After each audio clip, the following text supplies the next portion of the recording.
আসসালামু আলাইকুম। কেমন আছেন সবাই? আশা করি সবাই ভালো আছেন। আলহামদুলিল্লাহ আমরাও ভালো আছি। চলে আসলাম নতুন আরেকটা ব্লগ নিয়ে।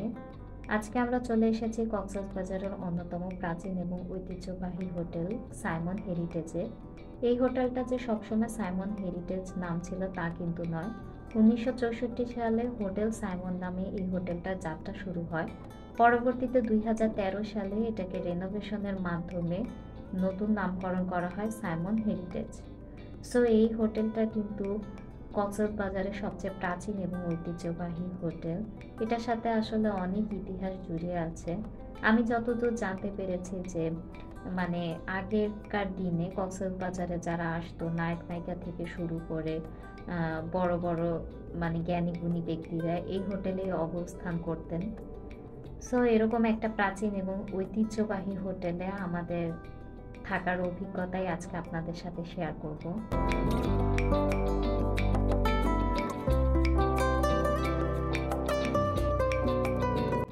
এখন আমরা হোটেলে প্রবেশ করলাম এবং হোটেলের মানে এন্ট্রেন্সের সোজাসুজি হচ্ছে ওদের রিসেপশন এরিয়াটা। রিসেপশন এরিয়াটা অত বেশি বড় না, মোটামুটি বড় আছে। সো এই যে রিসেপশন এরিয়ার ডান পাশ দিয়ে ঢুকলেই এরকম একটা ক্যাফেটেরিয়া আপনারা দেখতে পাবেন। ক্যাফেটেরিয়াটাও কিন্তু বেশ সুন্দর। আর আমি যতদূর জানতে পেরেছি আপনারা হোটেলের রুম বুকিং ছাড়াও কিন্তু এই ক্যাফেটেরিয়াতে ভিজিট করতে পারবেন।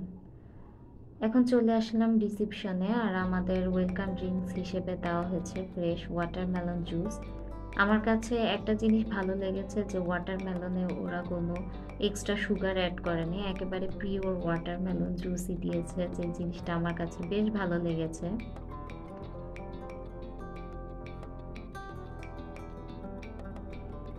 সো এই যে আমরা চলে এসেছি আমাদের সুইটে। এটা হচ্ছে জুনিয়র সুইট।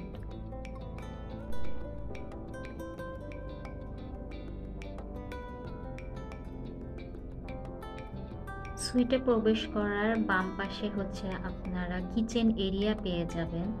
যদিও এখানে চুলার ব্যবস্থা নেই, আমার মনে হয় ওদের সাথে হয়তো কথাবার্তা বললে চুলার ব্যবস্থা করে দিতে পারে।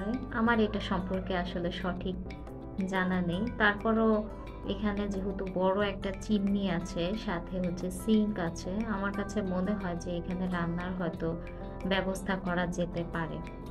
তো এখন বর্তমানে এখানে কফি এরিয়া করে দেওয়া আছে, যেখানে কিনা একটা ওয়াটার হিটার জগ রয়েছে, সাথে কিছু কমপ্লিমেন্টারি চা, কফি, সুগার, মিল্ক এগুলা দেওয়া আছে, সাথে দুইটা পানির বোতল আছে কমপ্লিমেন্টারি।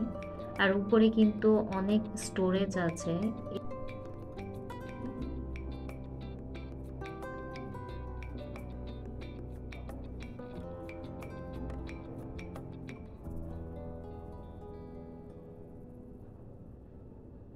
এই পাশেও কিন্তু স্টোরেজ করে দেওয়া আছে।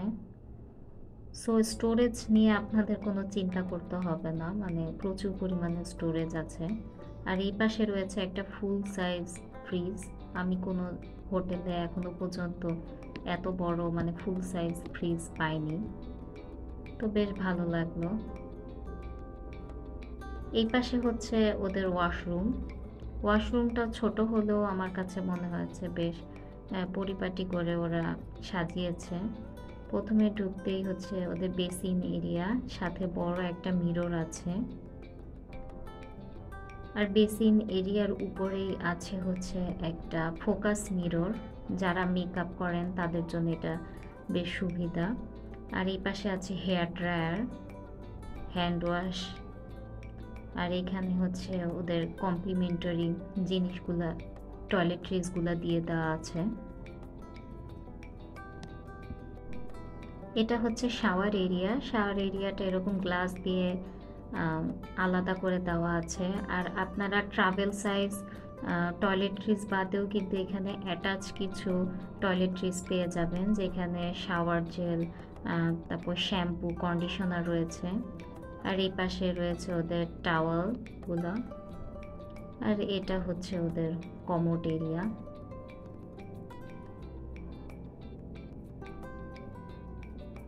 আর এখন আমি দেখাচ্ছি আপনাদেরকে ডাইনিং এরিয়াটা। এখানে 4 সিটের একটা ডাইনিং টেবিল দেওয়া আছে, আর এখানে কিছু খাবার দেওয়া আছে যেগুলা কিনা আপনারা যদি খেয়ে থাকেন তাহলে আপনাদেরকে পে করা লাগবে।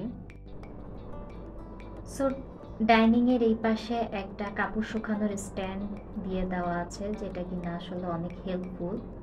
আর এই হচ্ছে ড্রয়িং রুম এরিয়া, এটাও খুব সুন্দর করে ওরা সাজিয়েছে। এই পাশে একটা বড় কাউচ আছে, সাথে একটা সিঙ্গেল চেয়ার আছে। এই যে হচ্ছে এসি, আর এই পাশে টিভি আছে, সাথে টিভির নিচে একটা বিশাল ক্যাবিনেট আছে। আর উপরে কিন্তু ফ্যানের সিস্টেম আছে, যেটা আমি অন্য কোনো হোটেলে দেখতে পাইনি। এখানে কিন্তু ড্রয়িং রুম প্লাস বেডরুম 2 রুমেই ফ্যান আছে।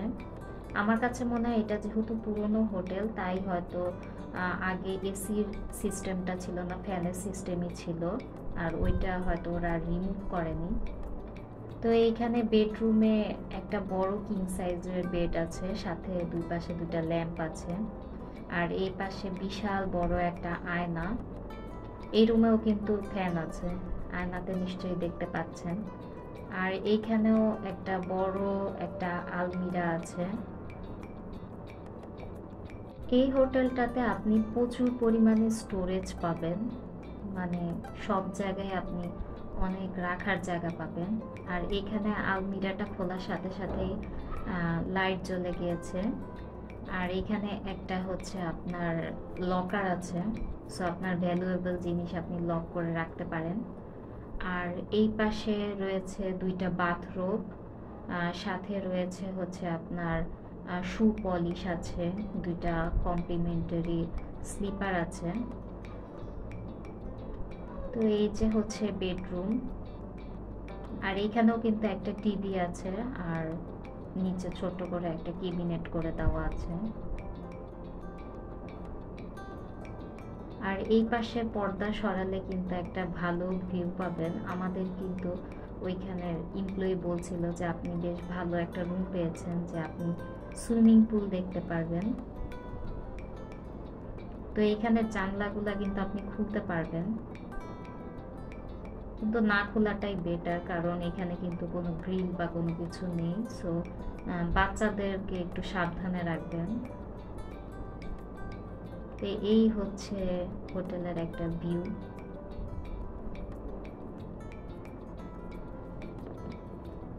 সুইট ট্যুর শেয়ার করে আমরা হোটেলের নিচে চলে এসেছি। এখন হোটেলের নিচে এসে আমরা এখন পুল এরিয়াতে চলে এসেছি, সুইমিং পুল এরিয়াতে। এটাও বেশ সুন্দর। আর আমার কাছে এই জায়গাটা অনেকটা গ্রিন নেচার রিসোর্টের মতো লেগেছে। আমি যেহেতু গত বছর গ্রিন নেচারে ছিলাম, তো গ্রিন নেচার রিসোর্টেরও কিন্তু মাঝখানের অংশটা অনেকটা এরকম। যদিও 2টা হোটেল 2 রকমের সৌন্দর্য বহন করে, তারপরও বললাম যে একটু সিমিলারিটি আছে। তো পুল এরিয়ার এই যে বাম পাশে এই জায়গাটাও কিন্তু একটা কনভেনশন হল রয়েছে। আর এই যে হচ্ছে পুরা হোটেলের একটা ভিউ, খুব সুন্দর। এখানে বসার ব্যবস্থা রয়েছে, আর রোদ যাতে না লাগে এই কারণে এরকম ছাতা দিয়ে দেওয়া হয়েছে।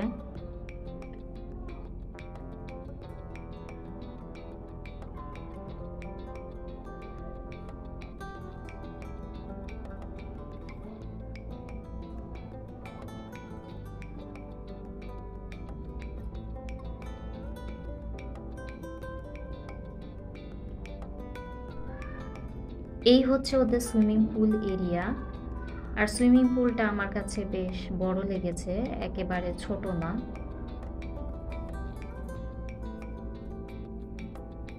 আর পুলের একটা অংশ ওরা বাউন্ডারি করে মানে বাচ্চাদের জন্য করে দিয়েছে, মানে ওই জায়গার পানির উচ্চতাটা কম, তো বাচ্চারা হচ্ছে অনায়াসে এখানে গোসল করতে পারবে, মানে কোনো টেনশন থাকবে না যে ওরা গভীর পানিতে চলে যাবে কি যাবে না, যেহেতু এটা ওরা আলাদা সেকশন করে দিয়েছে। তো আমার ছেলে এখানে গোসল করেছে, মানে আমরা টেনশন মুক্ত ছিলাম যে ও এখানে পুলে গোসল করছে। আমরা ওই পাশে ছিলাম আর ও ওই পাশে ছিল, তো এই জিনিসটা আমার কাছে বেশ ভালো লেগেছে। অন্য জায়গায় দেখা যায় জাকুজিটাকেই বাচ্চারা ইউজ করে, অনেক হোটেলে আমি দেখেছি। কিন্তু এখানে হচ্ছে সুইমিং পুলের ভিতরেই আলাদা একটা এরিয়া করে দিয়েছে বাচ্চাদের জন্য। তো আমরা এই যে একটু রিফ্রেশমেন্টের জন্য ডাব নিয়েছিলাম। তো এখন রুমে চলে এসেছি, অনেক বেলা হয়েছে, এখন আমাদের আসলে লাঞ্চ করা দরকার। তো আমরা লাঞ্চটা হোটেলেই করছি। তো এই হচ্ছে আমাদের মেনু কার্ড। আর এইখানে আপনারা দেশি, চাইনিজ, মোগলাই, স্ন্যাক্স সব আইটেমই পাবেন। আমার কাছে প্রাইসটা অনেক বেশিও লাগেনি, আবার মোটামুটি একটা 5 স্টার হোটেল অনুযায়ী আমার কাছে মোটামুটি রিজনেবলই লেগেছে।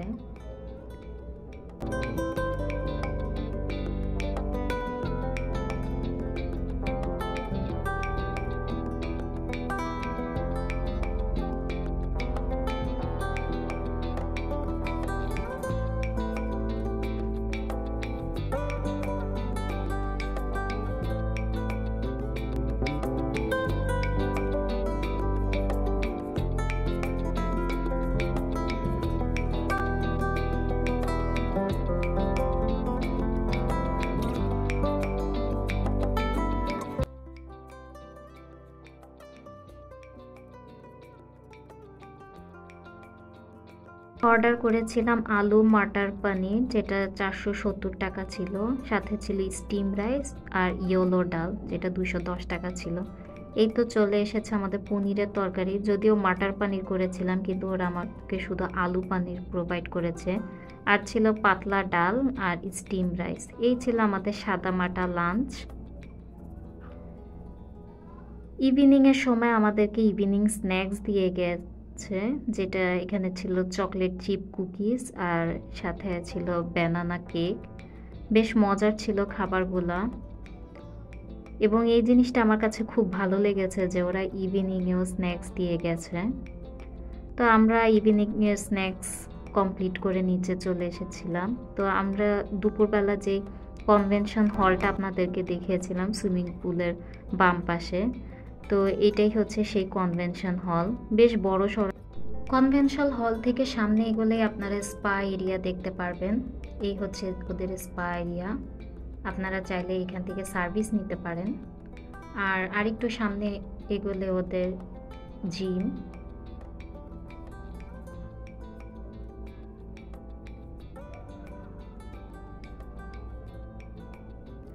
তো আমরা রুমে চলে এসেছি, আর এই হচ্ছে আমাদের রাত্রের ডিনার। আমরা অর্ডার করেছিলাম বিফ কালা ভুনা, আর সাথে ছিল লইট্টা ফ্রাই, আর সাথে ছিল পাতলা ডাল। আমার ছেলে আসলে ডাল ছাড়া ভাত খেতেই পারে না, মানে এত শুকনা শুকনা খাবার সে খেতে পারবেই না। সো প্রতিবেলা আমাদের ডালটা আসলে মাস্ট নেওয়া লাগেই। তো খাবারগুলা যদি বলি, আমার কাছে খাবারের স্বাদ মোটামুটি লেগেছে, খুব আহামরি মজাও না, আবার একেবারে মানে বাজে টেস্ট না, মানে মিডিয়াম টেস্ট ছিল খাবারগুলা।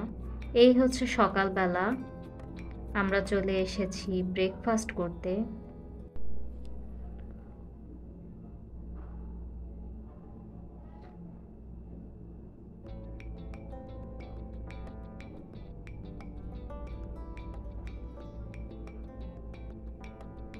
এই হচ্ছে ওদের ব্রেকফাস্ট এরিয়া, ডাইনিং এরিয়া।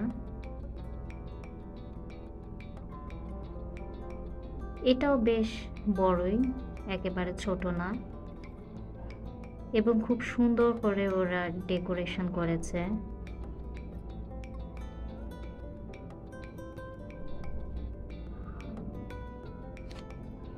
বেশ সকাল সকালই ব্রেকফাস্টের জন্য চলে গিয়েছিলাম, যার কারণে এরকম ফাঁকা ডাইনিং এরিয়া আপনাদেরকে দেখাতে পারছি। তো সকালের নাস্তায় ছিল স্যুপ, এটা হচ্ছে একটা ভেজিটেবল স্যুপ, আর এটার সাথে একটা শুটকি ফ্লেভার ছিল, যার কারণে আমার ভালো লাগেনি। যদিও আমি শুটকি অনেক পছন্দ করি, কিন্তু স্যুপের সাথে শুটকি আসলে আমার তেমন একটা ভালো লাগছিল না। এখানে কিছু ফ্রেশ ফ্রুটস ছিল, আর এখানে চাউমিন ছিল, সাথে সালাদ আইটেম ছিল।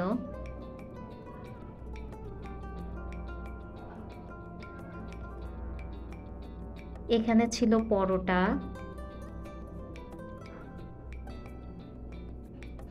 এখানে রয়েছে সাদা ভাত,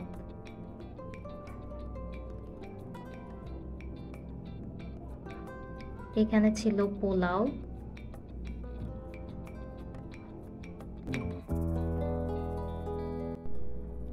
ভেজিটেবল ডাল ছিল,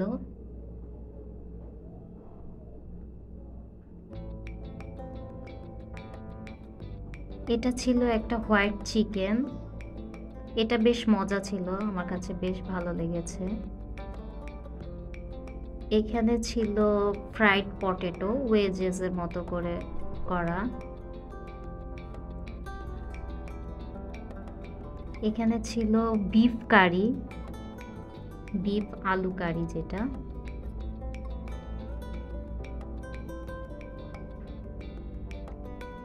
এখানে এটা ছিল ভেজিটেবল কাটলেট, ওয়াফেল, ওয়াফেলের সাথে দুই ধরনের সিরাপ ছিল, একটা হানি সিরাপ ছিল আর একটা ম্যাপল সিরাপ। এই পাশে ছিল প্যানকেক, এটা ছিল ওটস,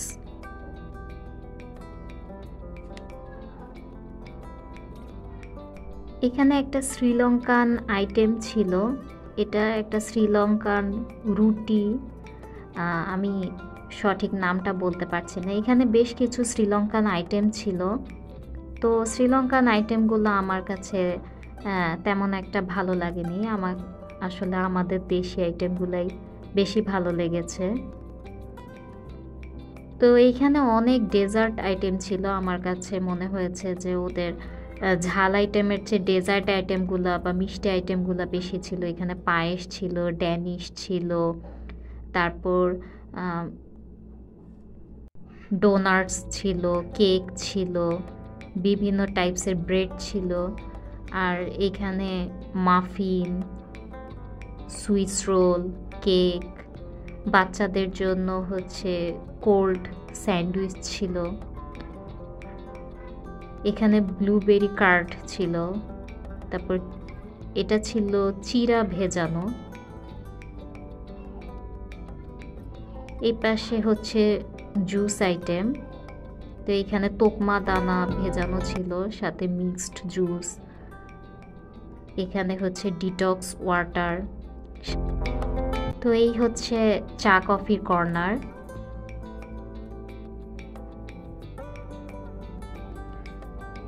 তো চলে আসলাম আমার খাবার নিয়ে।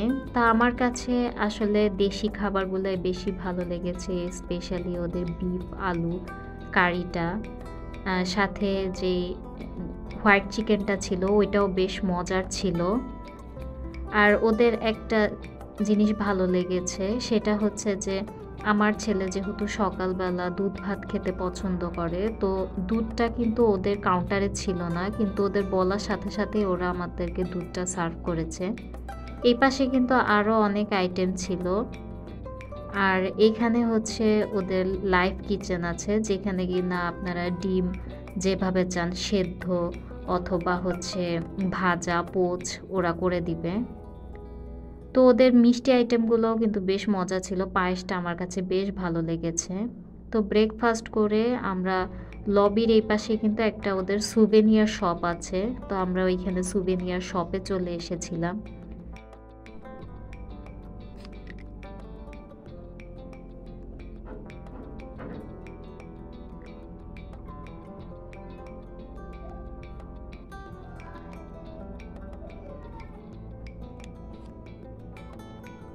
তো এখানে কিছু ফ্রিজ ম্যাগনেট পেয়েছিলাম, যেগুলো আমার কাছে বেশ ভালো লেগেছে। আসলে বাংলাদেশে কিন্তু সুভিনিয়ার জিনিস খুব কম পাওয়া যায়, তো এখানে এসে যেহেতু কক্সবাজারে কিছু সুভিনিয়ার জিনিস পেলাম, তো দেখে খুব ভালো লাগলো, কিনেও ফেললাম। তো এই ছিল আমাদের সাইমনের অভিজ্ঞতা। এই যে এখন আমরা চলে যাচ্ছি। আশা করি আমার এই ভিডিওটা আপনাদের কাছে ভালো লেগেছে। যদি ভালো লেগে থাকে তাহলে একটা লাইক করে দিবেন, আমার চ্যানেলটিকে সাবস্ক্রাইব করে দিবেন এবং আপনার পরিবার পরিজনের সাথে আমার ভিডিওটা শেয়ার করে দিবেন। সো আজকের ব্লগটা এই পর্যন্তই। আশা করি ভালো থাকবেন, সুস্থ থাকবেন। আল্লাহ হাফেজ।